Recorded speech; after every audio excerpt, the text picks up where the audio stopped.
നമസ്കാരം. കേരളത്തിൽ ഇപ്പോൾ ചർച്ചയായിരിക്കുന്നത് മുഖ്യധാര മാധ്യമങ്ങളും മറ്റു സാമൂഹ്യ മാധ്യമങ്ങളുമെല്ലാം ആഘോഷപൂർവ്വം ചർച്ച ചെയ്യുന്നത് ഷാരോൺ രാജിൻ്റെ കൊലപാതകവും ആ കൊലപാതകത്തെ തുടർന്ന് ഷാരോൺ രാജിൻ്റെ കാമുകിയായ കൊലപാതകി ഗ്രീഷ്മയ്ക്ക് കിട്ടിയ ജയിൽവാസവും തന്നെയാണ്. ഗ്രീഷ്മയെ മരണം വരെ തൂക്കിലിടാൻ നെയ്യാറ്റിൻകര സെഷൻസ് കോടതി വിധിക്കുകയും ജീവപര്യന്തം തടവ് അനുഭവിക്കേണ്ടതായി വരും എന്നുകൂടിയുള്ള ഒരു ശിക്ഷ നടപ്പാക്കിയപ്പോൾ അക്ഷരാർത്ഥത്തിൽ ഈ വിധി കേരളം ആഗ്രഹിച്ചത് തന്നെയാണ് എന്നുള്ളതാണ് പല മാധ്യമങ്ങളുടെയും പ്രതികരണം കണ്ടപ്പോൾ മനസ്സിലാക്കാൻ സാധിച്ചത്. എന്നാൽ പല നിയമവിദഗ്ധരും ചൂണ്ടിക്കാണിക്കുന്നു, ഷാരോൺ രാജിൻ്റെ ഈ വിധി പ്രഖ്യാപിക്കുന്ന അവസരത്തിൽ ഷാരോൺ രാജിന് ജ്യൂസിൽ വിഷം നൽകിയാണ് കൊലപ്പെടുത്തിയത് എന്നുള്ളതിൻ്റെ അടിസ്ഥാനത്തിൽ വിഷം കലർന്ന ജ്യൂസ് കഴിച്ച് 11ാം നാളാണ് ഷാരോൺ അതിദാരുണമായി നാവ് പോലും അഴുകിയടർന്ന് ആന്തരികാവയവങ്ങളെല്ലാം ജീർണിച്ച് നാശമായ അവസ്ഥയിലാണ് ഷാരോൺ രാജ് ഒരു തുള്ളി വെള്ളം പോലും കുടിക്കാൻ സാധിക്കാതെ ദാരുണമായി കൊല്ലപ്പെടുന്നത്.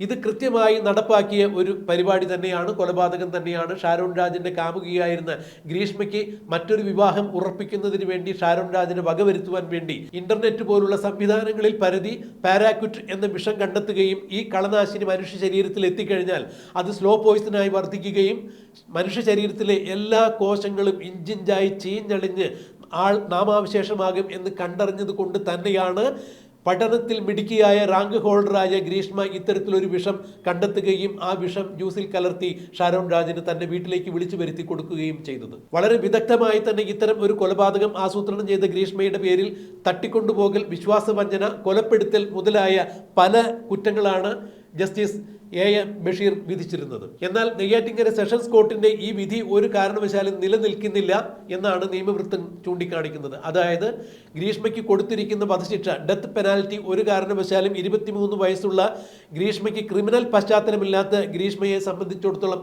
ഈ ഡെത്ത് പെനാൽറ്റി, അതായത് വധശിക്ഷ നിലനിൽക്കില്ല എന്ന് നിയമവൃത്തങ്ങൾ ചൂണ്ടിക്കാണിക്കുന്നു. മേൽക്കോടതിയിൽ ഈ വധശിക്ഷ ഒരുപക്ഷെ ജീവപര്യന്തമായി ലഘൂകരിക്കപ്പെട്ടേക്കാം എന്ന് തന്നെയാണ് പറയപ്പെടുന്നത്. എന്തായാലും അട്ടക്കുളങ്ങര ജയിലിൽ രേഷ്മ തടവുകാരിയായി കഴിയുമ്പോൾ അവിടെ തന്നെ തടവിൽ കഴിഞ്ഞിരുന്ന മറ്റൊരു വനിതാ ജയിൽ പുള്ളിയുമായി ഗ്രീഷ്മ മറ്റൊരു ബന്ധത്തിൽ ഏർപ്പെട്ടിരുന്നു എന്ന് തന്നെയാണ് പല റിപ്പോർട്ടുകളും സൂചിപ്പിക്കുന്നത്. 2 തടവ് പുള്ളികൾ, അതായത് ഗ്രീഷ്മയും മറ്റൊരു വനിതാ തടവ് പുള്ളിയും ഒരു സെല്ലിലാണ് കഴിഞ്ഞിരുന്നത്. ഇവർ തമ്മിൽ വൈകാരികമായ ഒരു ബന്ധമുണ്ടായിരുന്നു. ലെസ്ബിയൻ മാനസിക ചിന്താഗതി പുലർത്തിയിരുന്ന ഗ്രീഷ്മയും ആ തടവ് പുള്ളിയുമായി ഒരു ബന്ധത്തിൽ, വൈകാരിക ബന്ധത്തിൽ ഏർപ്പെട്ടിരുന്നു എന്നാണ് 1-2 ചാനലുകൾ റിപ്പോർട്ട് ചെയ്തിരുന്നത്. മറ്റൊരു വനിതാ IPS ഓഫീസർ ഗ്രീഷ്മയുമായി ഒരു 10 മിനിറ്റ് സംസാരിച്ചു കഴിഞ്ഞപ്പോൾ ആ വനിതാ ഓഫീസറെയും പോക്കറ്റിലെടുക്കുന്ന കാഴ്ചയാണ് ഗ്രീഷ്മയുടെ ഭാഗത്തു നിന്നും ഉണ്ടായത്. അവർ പുറത്തു വന്നതിന് ശേഷം ഗ്രീഷ്മ മിടുക്കിയാണ് എന്നുള്ള അഭിപ്രായമാണ് പറഞ്ഞത്. അതായത് കേവലം 10 മിനിറ്റ് കൊണ്ട് നേരം ഒരു വനിതാ IPS ഉദ്യോഗസ്ഥയെ പോലും തന്റെ കീശയിലാക്കാൻ പോലും കഴിയുന്നത്ര വാക്ചാതുരിയും സാമർഥ്യവും ഉണ്ട് ഗ്രീഷ്മയ്ക്ക് എന്നുള്ളത് തന്നെയാണ് എടുത്തു പറയുന്നത്. അട്ടക്കുളങ്ങര ജയിലിൽ വെച്ച് ഒരു വനിതാ തടവ് പുള്ളിയുമായി അത്തരത്തിൽ ഒരു വൈകാരിക ബന്ധം പുലർത്തിയതിനാൽ അത് ജയിൽ വാർഡന്മാർ ചോദ്യം ചെയ്തു കഴിഞ്ഞപ്പോൾ അത് എൻ്റെ വ്യക്തിപരമായ സ്വാതന്ത്ര്യം, വ്യക്തിപരമായ താല്പര്യം, നിങ്ങൾക്ക് എന്താണ് അതിൽ ഇടപെടാൻ കാര്യം എന്ന് തന്നെയാണ് ഗ്രീഷ്മ ആ ജയിൽ വാർഡനോട് ചോദിച്ചത് എന്നാണ് ജയിൽ വാർഡൻ പിന്നീട് വെളിപ്പെടുത്തിയത്. എന്തായാലും ഗ്രീഷ്മയുടെ ഈ വധശിക്ഷ നിലനിൽക്കില്ല എന്ന് പറയുവാൻ മറ്റു ചില കാരണങ്ങൾ കൂടി ചില നിയമവൃത്തങ്ങൾ ചൂണ്ടിക്കാണിക്കുന്നു. ഗ്രീഷ്മയ്ക്ക് വധശിക്ഷ വിധിക്കുന്നതിന് മുമ്പ് നെയ്യാറ്റിൻകര സെഷൻസ് ജഡ്ജായ A.A. ബഷീർ തന്റെ ചേംബറിലേക്ക് ഷാരോൺ രാജിന്റെ മാതാപിതാക്കളെ ക്ഷണിച്ചു വരുത്തുകയുണ്ടായി. വളരെ വൈകാരികമായി ജസ്റ്റിസ് അവരുമായി സംസാരിച്ചു എന്നാണ് പറയാൻ സാധിക്കുന്നത്. അതുകൊണ്ട് തന്നെ ജസ്റ്റിസിന്റെ ഈ വിധിയിലും വൈകാരികമായ ഒരു ആവേശം കാണാൻ സാധിക്കും. ഗ്രീഷ്മയ്ക്ക് വധശിക്ഷ കൊടുത്തത് വൈകാരികമായ ഒരു ആവേശത്തിന്റെ പുറത്താണ് എന്ന് വ്യാഖ്യാനിക്കുന്നവരുമുണ്ട്. എന്തായാലും കോടതിയുടെ വിധിയെ ചോദ്യം ചെയ്യാൻ പറ്റില്ല. എന്തായാലും മേൽക്കോടതിയിൽ പോയി കഴിഞ്ഞാൽ ഗ്രീഷ്മ പുഷ്പം പോലെ ഇറങ്ങിപ്പോരും, ജീവപര്യന്തമായി മാറാൻ സാധ്യതയുണ്ട്. മറ്റൊരു നിരീക്ഷണം കൂടി പലരും ഇവിടെ നടത്തുന്നുണ്ട്.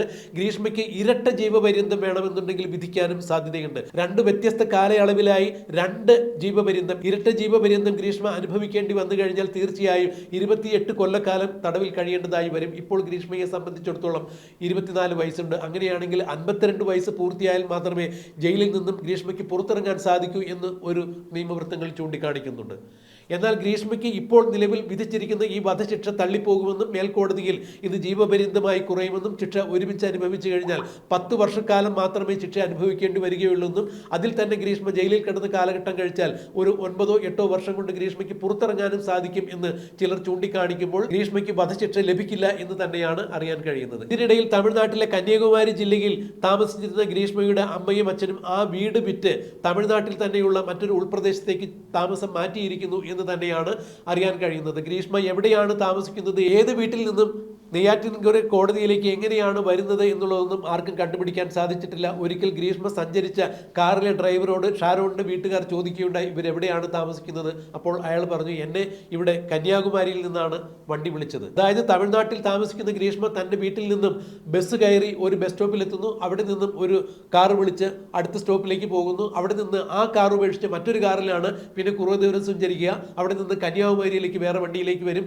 കന്യാകുമാരിയിൽ നിന്ന് മറ്റൊരു വാഹനത്തിൽ കയറിയാണ് നെയ്യാറ്റിൻകരയിലേക്ക് വരുന്നത് എന്നൊക്കെ പറയുമ്പോൾ ഗ്രീഷ്മ ഈ നെയ്യാറ്റിൻകര കോടതിയിലേക്കുള്ള വരവ് തന്നെ പല പല വാഹനങ്ങൾ മാറി മാറി കയറിയാണ് വരുന്നത്. എവിടെ നിന്നാണ് താൻ കയറിയതെന്നും എവിടെയാണ് താൻ ഇറങ്ങിയതെന്നും ആർക്കും തിരിച്ചറിയാൻ കഴിയാത്ത വിധത്തിൽ പല കാറുകൾ, പല ഡ്രൈവർമാർ എന്നിങ്ങനെ ആവുമ്പോൾ തീർച്ചയായും ആർക്കും ഗ്രീഷ്മ എവിടെയാണ് താമസിക്കുന്നത് എന്നുള്ളൊരു ചിത്രം കൊടുക്കാൻ സാധിക്കില്ല എന്ന് മനസ്സിലാക്കിക്കൊണ്ട് തന്നെ അതീവ ബുദ്ധിയോടുകൂടി, ഒരു ക്രിമിനലിന്റെ ബുദ്ധിയോടുകൂടി തന്നെയാണ് ഗ്രീഷ്മ ഇത്തരം കാര്യങ്ങളെല്ലാം ചെയ്തുകൊണ്ടിരുന്നത്. എന്തായാലും ഗ്രീഷ്മയുടെ അച്ഛനും അമ്മയും ഇപ്പോൾ കന്യാകുമാരിയിലെ വീട് വിറ്റ് മറ്റൊരു സ്ഥലത്തേക്ക് താമസം മാറിയിരിക്കുന്നു. ഗ്രീഷ്മയെ സംബന്ധിച്ചിടത്തോളം ഇപ്പോൾ നെയ്യാറ്റിൻകര സെഷൻസ് കോടതി വിധിച്ചിരിക്കുന്ന വധശിക്ഷ നടപ്പിലാകില്ല. വധശിക്ഷയ്ക്ക് പകരം ഗ്രീഷ്മയ്ക്ക് ജീവപര്യന്തം തന്നെയായി മേൽക്കോടതി വിധിക്കും. അല്ലെങ്കിൽ ഗ്രീഷ്മ സുപ്രീം കോടതിയിൽ പോയി വധശിക്ഷ ഒഴിവാക്കും എന്ന് തന്നെയാണ് ഇപ്പോൾ അറിയാൻ കഴിയുന്നത്. ഇക്കാര്യത്തിൽ ഇനി എന്താണ് സംഭവിക്കുക എന്നുള്ളത് നമുക്ക് കണ്ടറിയാം, കാത്തിരിക്കാം.